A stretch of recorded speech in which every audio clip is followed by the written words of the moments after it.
So imagine holding a piece of paper that, dictates who you are to the rest of the world. Right, like a birth certificate or a passport. Exactly, something clinical. Like it's issued by a bureaucracy, stamped by a clerk, and its authority rests entirely on the shifting laws of a government. Which can change at any minute. Yeah, exactly. But what happens when a marginalized community decides that waiting for the government to, I don't know, validate their existence is just a losing game? They stop waiting. Right. Mm. What happens when they decide to bypass the state entirely, and instead they declare that their identity isn't just a matter of civil rights, but a matter of divine law?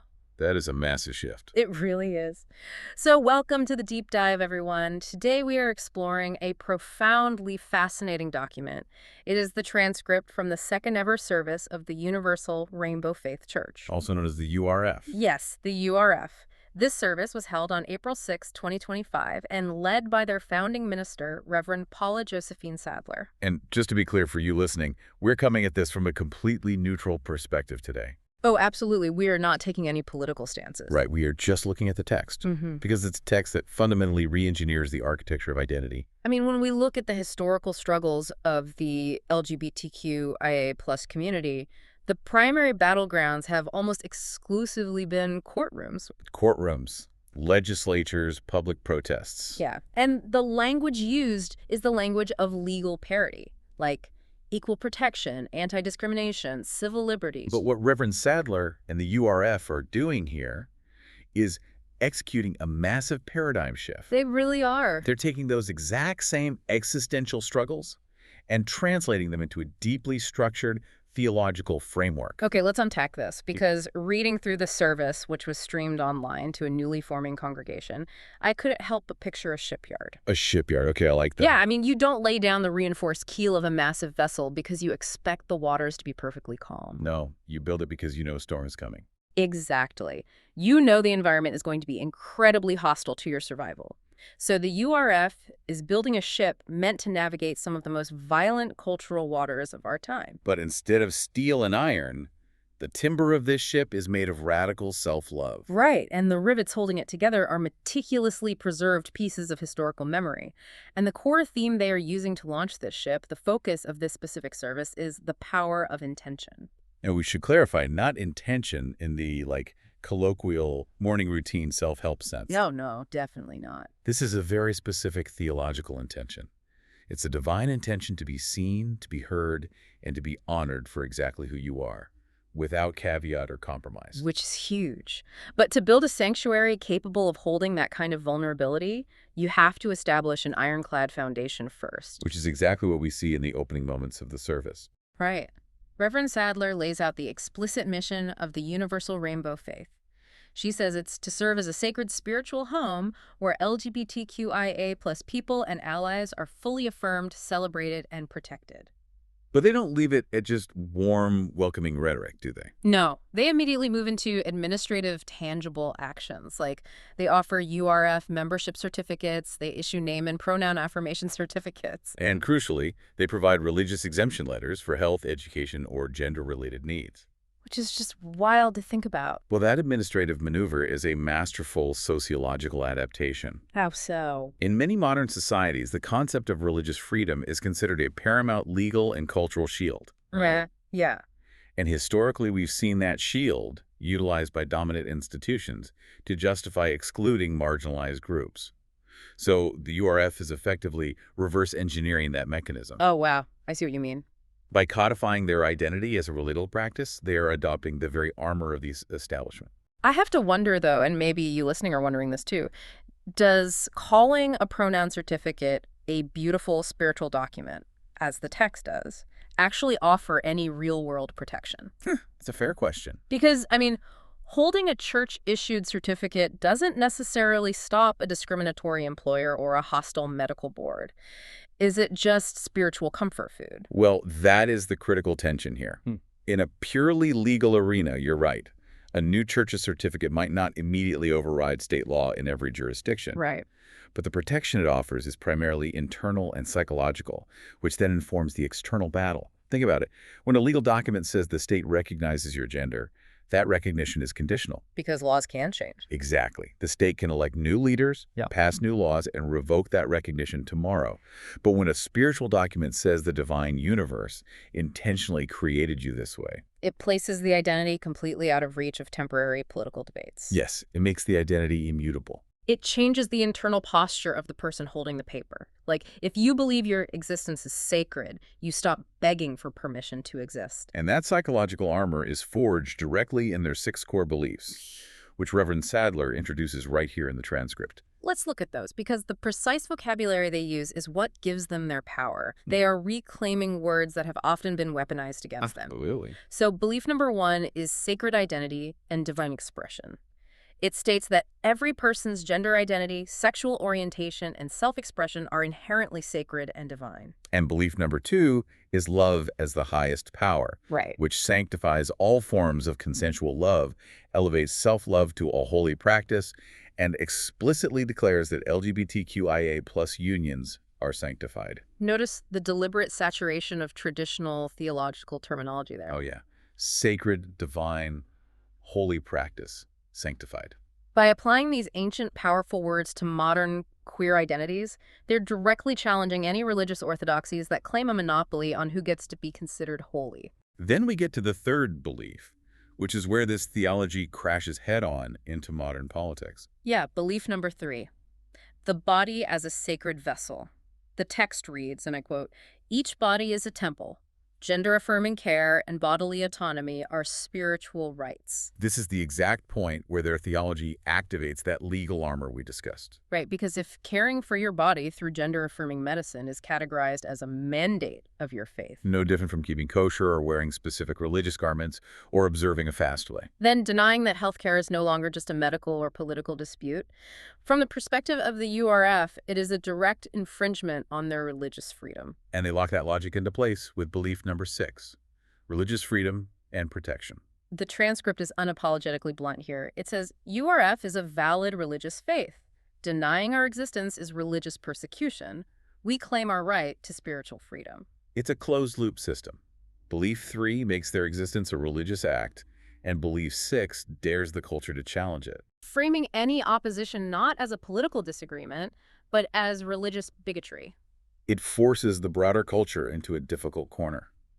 I mean, if the society places a high legal premium on protecting religious liberty, it must either extend that same liberty to the URF Or openly admit that its religious protections only apply to certain favored demographics. Exactly. It's a brilliant strategy to expose hypocrisy while simultaneously protecting the flock. Just rounding out the foundation, we have belief number 4, which focuses on spiritual awakening and community through uplifting sacred milestones. And belief number 5, the power of the rainbow light, which assigns specific spiritual truths to colors. But, establishing these massive, legally minded doctrinal pillars is only half the job. A church isn't just its bylaws. Right. It's the lived physical experience of the people sitting in the pews or watching the live stream. And the transition from the macro theology to the micro experience of the believer is immediate in the service. Before Reverend Sadler delivers her reflection message on visibility, she grounds the congregation in their bodies. She asks them to breathe. Yeah, she instructs them, saying, "Take a deep breath in and we welcome in truth. And as we exhale, let us exhale out all fear." On the surface, it just sounds like standard mindfulness, right? Or yoga. Yeah, very standard. But in the context of this specific community, breathing is a heavily loaded act. It really is. Because when a marginalized group is repeatedly conditioned by society to hide for their own safety, Like modulating their voice or watching how they walk. or scanning a room for physical threats before holding their partner's hand, when that happens constantly, fear ceases to be just an emotion. It becomes an internalized biological reflex. It literally lives in the nervous system. Exactly. The psychological concept of minority stress tells us that this constant hypervigilance actually changes how a person breathes. It results in shallow breathing, physical tension, or perpetual state of fight or flight. So by starting a religious service with the explicit instruction to inhale truth and exhale fear, the URF isn't just doing a relaxation exercise. No, they are actively attempting to rewire the nervous system. They're trying to replace the physiological reflex of terror with the spiritual sanctity of being known. And they reinforce that physiological rewiring with a cognitive anchor. They use an opening affirmation from a text they call the nature of miracles. The congregation is asked to hold and repeat this thought. I am a divine being of light. I am seen, loved, and valued exactly as I am. Think about the sheer psychological weight of those words, dropping into the mind of someone who has spent decades feeling fundamentally broken. Or inherently sinful based on what they were taught. Right, to be told that you aren't an abomination, but a divine being of light is a total inversion of the rejection they've internalized. It sets the stage perfectly for the core message Reverend Sadler delivers, which she titles The Miracle of Being Seen. And she drops a line that completely stopped me when I read it. Which one? She says, visibility is not just a political act, it's a spiritual one. God does not hide your light, the world does. Wow. God does not hide your light, the world does. That is a staggering theological claim. It completely absolves the individual of any inherent shame, right? Yes, because the instinct to hide in the closet is reframed. It's not a symptom of personal cowardice or a divine mandate. It's an unfortunate necessity forced upon them by a flawed, fearful world. The core self is already perfect. Here's where it gets really interesting for me. It reminds me of the process of developing a photograph in an old-school darkroom. Okay, I see where you're going with this. Like, before you dip the paper into the chemical bath, it looks completely blank. It looks like nothing is there. But the image, the true subject, is already perfectly exposed on the paper. It's entirely whole. Exactly. It just requires the precise environment, the red light, the specific chemical developer, the careful timing to finally resolve into something visible. In the URF's theology, the individual is that photographic paper. Yes. They don't need to be built from scratch. They just need the right environmental bath of faith and love to safely reveal who they've always been. And that mechanism of revelation is actively practiced in the service through their Harmony of the Light guided meditation. Oh, this was fascinating. Right. They take the rainbow, arguably the most ubiquitous secular symbol of the LGBTQIA+ community worldwide, and they systematically map a spiritual domain onto every single color. Yeah, the transcript guides the listener to visualize these colors glowing from within their own body.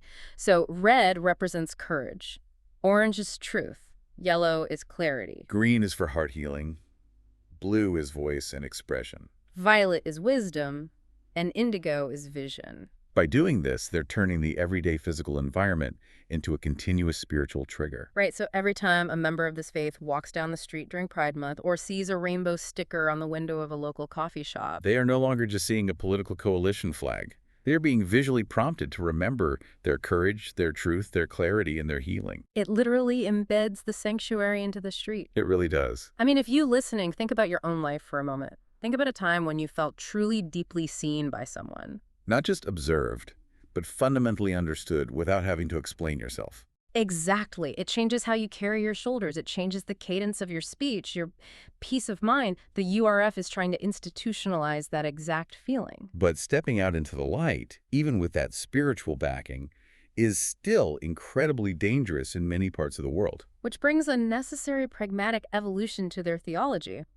If you are going to ask a congregation to be boldly visible in a world that often responds to that visibility with violence. You cannot ask them to stand alone. You Yeah, have to when- provide spiritual backup. Yes, which leads to what is undeniably the most emotional and historically rich portion of the transcript, the invocation of their spiritual protectors. They perform a ceremony called the Sacred Elevation to Sainthood and Divine Guardianship.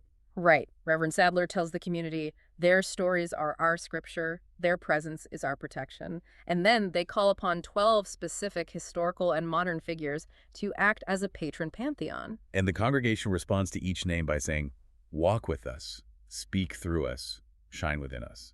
The practice of elevating martyrs, heroes, and ancestors to sainthood is ancient, isn't it? Very ancient. And it serves a vital psychological function in religion. Because abstract concepts like courage or healing are difficult to hold on to when you are actively being discriminated against. Exactly. But a human face, a person who walked the earth, suffered, and triumphed, provides a tangible intercessor. What makes the URF's pantheon so intellectually fascinating is the breathtaking chronological and cultural scope of the list they've curated. Oh, the list is incredible. They categorize these 12 figures into specific domains of protection. Let's examine these categories because the intentionality behind the selections is profound. Let's do it. They begin with the foundational modern figures, categorized as the activists. St. Marsha P. Johnson is elevated as the patron of activism and LGBTQ plus justice. And beside her is St. Sylvia Rivera, named the patron of transgender rights and shelter for the marginalized. These two women are basically the bedrock of the modern queer liberation movement, most notably associated with the Stonewall Uprising and the creation of STAR. STAR, Right Street Transvestite Action Revolutionaries. By explicitly naming Sylvia Rivera the patron of shelter, the URF is acknowledging the brutal reality of youth homelessness in the queer community. And elevating the grit of grassroots mutual aid into a divine act of guardianship. Exactly.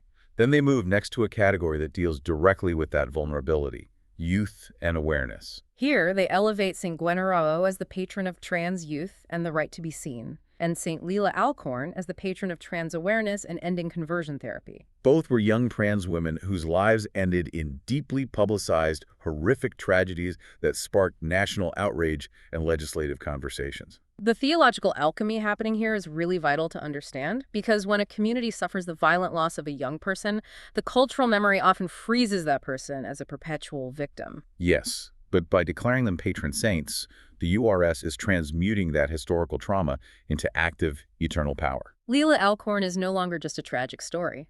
Right. In this faith, she is an active divine guardian, tasked with dismantling the very systems of conversion therapy that harmed her. It tells a teenager in the congregation who might be facing familial rejection that their specific pain has a specific, incredibly powerful spiritual bodyguard. That reframing of victimhood into active protection is incredibly potent. It really is. So the third category encompasses identity and history. And the specificity of their patron domains shows how nuanced the URF's understanding of their own community is. You have St. Brandon Tina, patron of transgender men, and truth and identity. And St. Sophie Lancaster, patron of alternative expression and protection of the marginalized community. Which notably broadens the church's umbrella to include goth and alternative subcultures who also face violence for their visibility. And we also see St. Lou Sullivan, designated the patron of trans history and documenting our stories. Lou Sullivan was a gay trans man who relentlessly fought the medical establishment in the 1980s to prove that gender identity and sexual orientation were different things. Elevating him as the patron of documenting our stories essentially consecrates the act of historical archiving as a holy sacrament.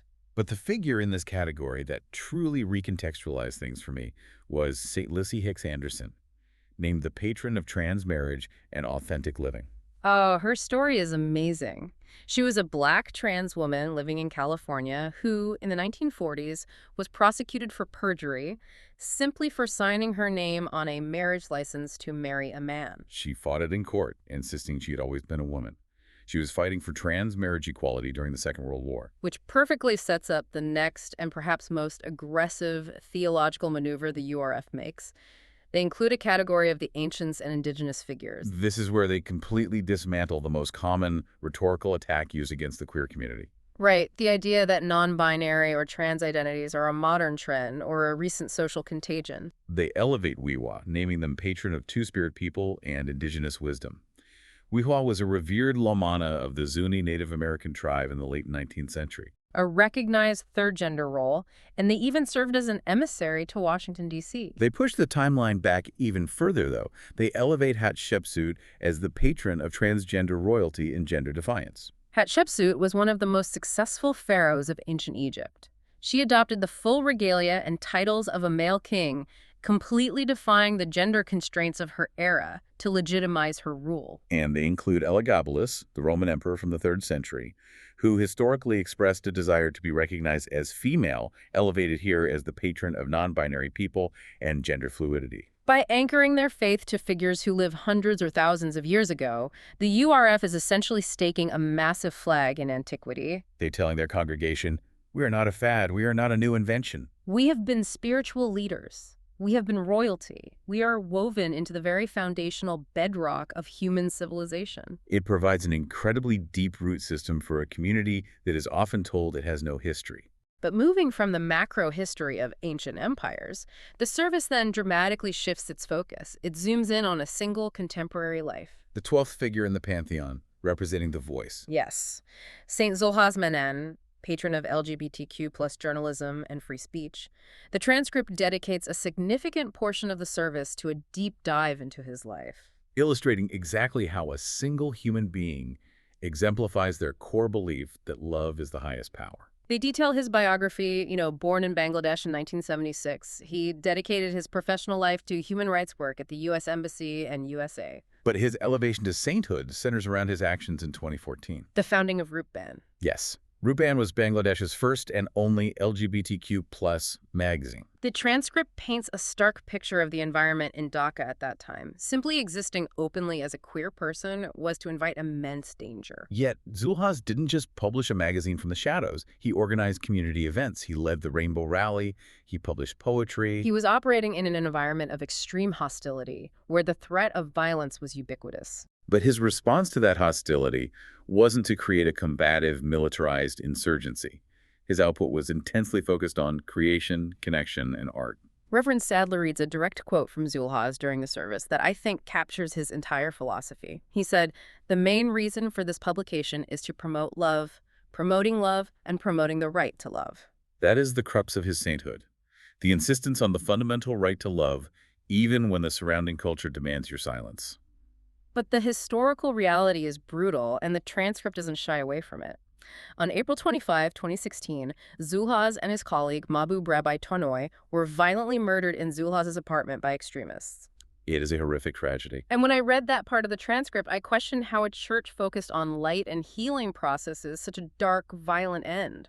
It is the defining challenge of martyrology.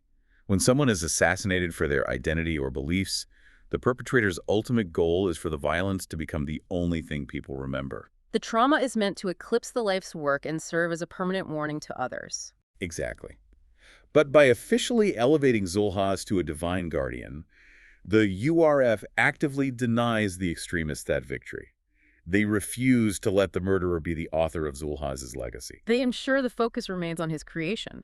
It makes me think about Zulhaz's work with Rupan as an act of profound, defiant beauty. How so? It's like planting a vibrant, thriving garden when you know the soil is toxic and the climate is hostile. You aren't naive about the danger, you simply refuse to let the danger dictate whether or not beauty gets to exist in the world. And that defiant beauty is explicitly honored in the service through art. The transcript includes a poem read dedicated to his memory titled The Right to Love. The imagery in the poem is incredibly evocative. It speaks of lighting a single flame in a land where love dared not speak its name. It describes his words as wings carving the sky. And it refers to the magazine, Rupan, as a gentle call to say, "You too belong to all." You too belong to all. That is a brilliant distillation of the URF's broader mission to overcome the isolation that marginalization enforces. And tying this back to the somatic practices we discussed earlier, it's worth noting that in the rainbow light meditation, Zulhaz is specifically associated with the color indigo. Indigo, which represents the opening of vision. Precisely. His work as a journalist, as an editor, as a community organizer was quite literally about providing vision. He allowed a hidden community to finally see itself reflected in print, and he forced the broader hostile society to look at them as human beings. But sitting with the story of Zulhaz brings the congregation, and it brings us face to face with the sharpest, most painful edge of this entire endeavor. Which is? Well, it is relatively easy to talk about love as the highest power when you are surrounded by a supportive, affirming community, right? Sure. It is an entirely different, infinitely more difficult theological challenge to maintain that belief when you are staring directly at the brutality of extremism and murder. Like, how does a faith built on radical self-love process the reality of external, lethal hatred? That is the crucible for any spiritual framework. How do you integrate the existence of those who actively wish to destroy you without allowing their hatred to corrupt your own foundation? Right. The URF addresses this directly in the final section of the transcript by transitioning from the historical trauma into the spiritual mechanics they believe are necessary to secure their future. They launch a new initiative during this service called 30 Days of Healing from Violence and Hatred. Reverend Sadler explains that the goal is to transform fear and pain into unconditional love. And this culminates in two prayers that are, frankly, staggering in their complexity. The first is a prayer directed outward. It is a prayer for those who do not understand them. It is a prayer for their oppressors. To pray for the oppressor is perhaps the most difficult spiritual discipline any religion can demand of its followers. It really is. We see it in the teachings of historical civil rights leaders like Dr. Martin Luther King Jr. or Gandhi. The insistence that you must not let the oppressor teach you how to hate. Let's look at the actual text of this prayer, because what it doesn't say is just as important as what it does. Yeah, it doesn't ask for divine retribution. It doesn't ask for vengeance or for their enemies to be struck down. Instead, it asks for an opening of hearts, minds, and spirits. It acknowledges that these people have been taught fear instead of love, and that their beliefs have built walls instead of bridges. The line that hit me the hardest asks that they lay down the weapons of fear and misunderstanding and pick up the tools of compassion and curiosity. The focus is entirely on the spiritual transformation of the oppressor, not their humiliation or destruction. The prayer explicitly asks that if these individuals have harmed others, they be led not by shame, but by the power of transformation. I really struggled with this part, and I want to push on this idea.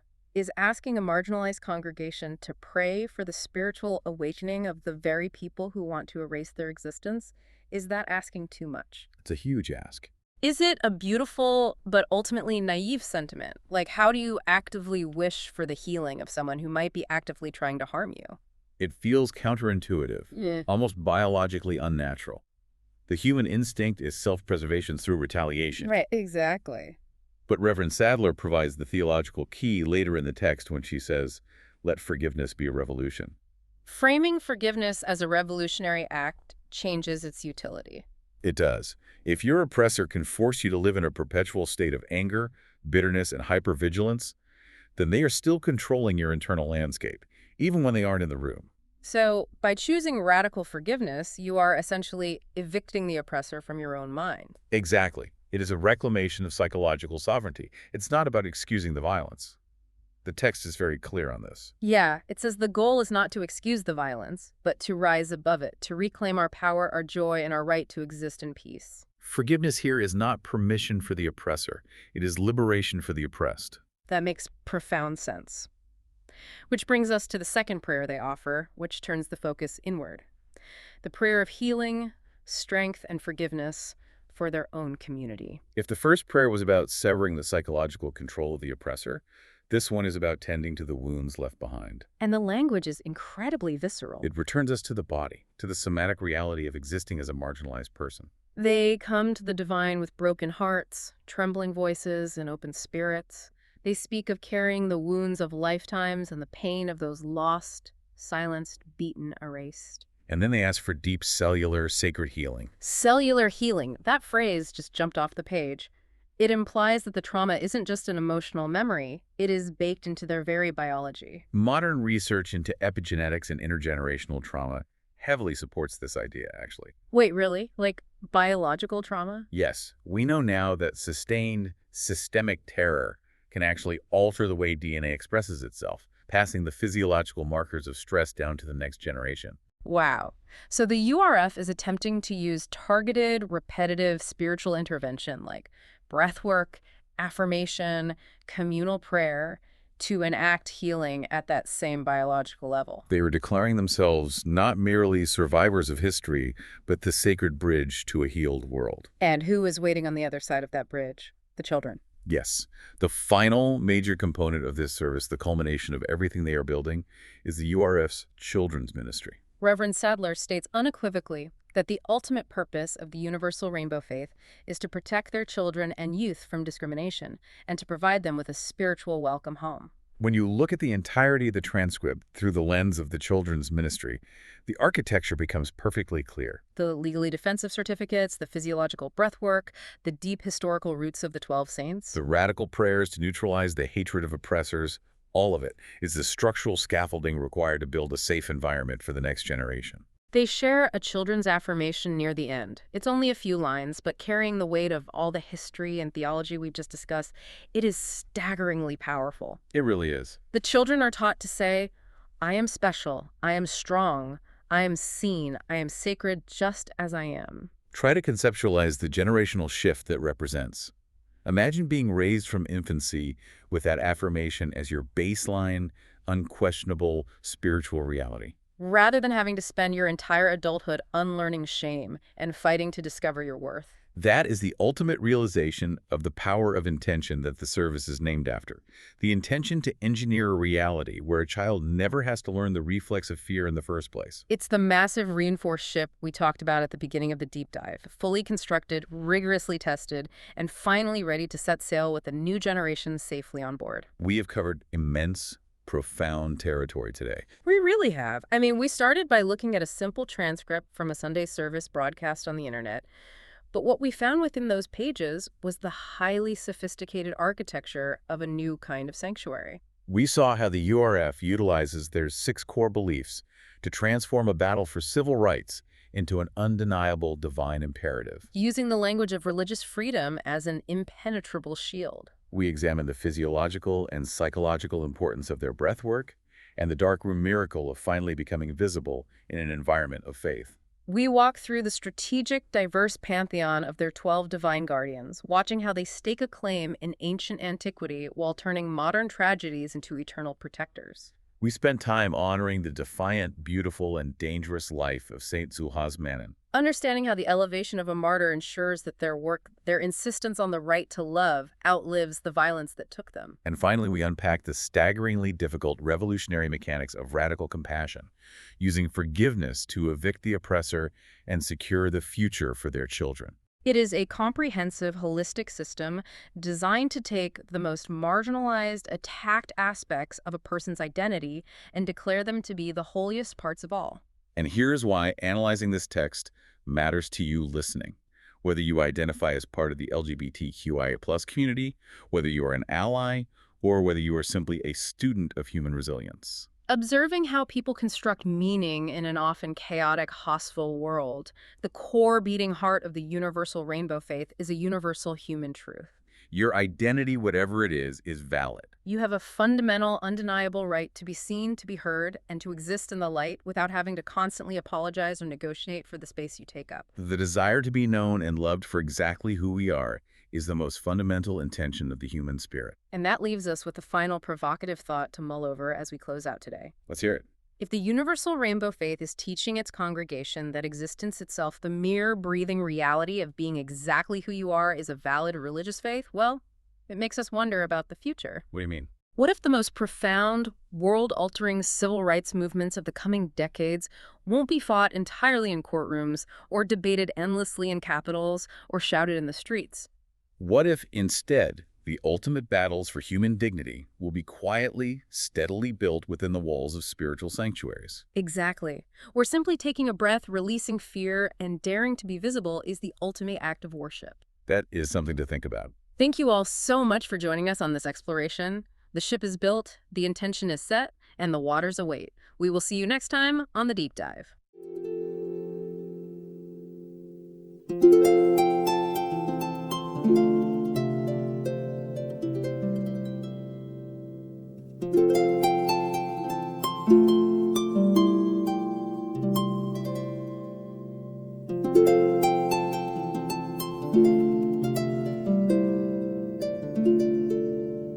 Thank you.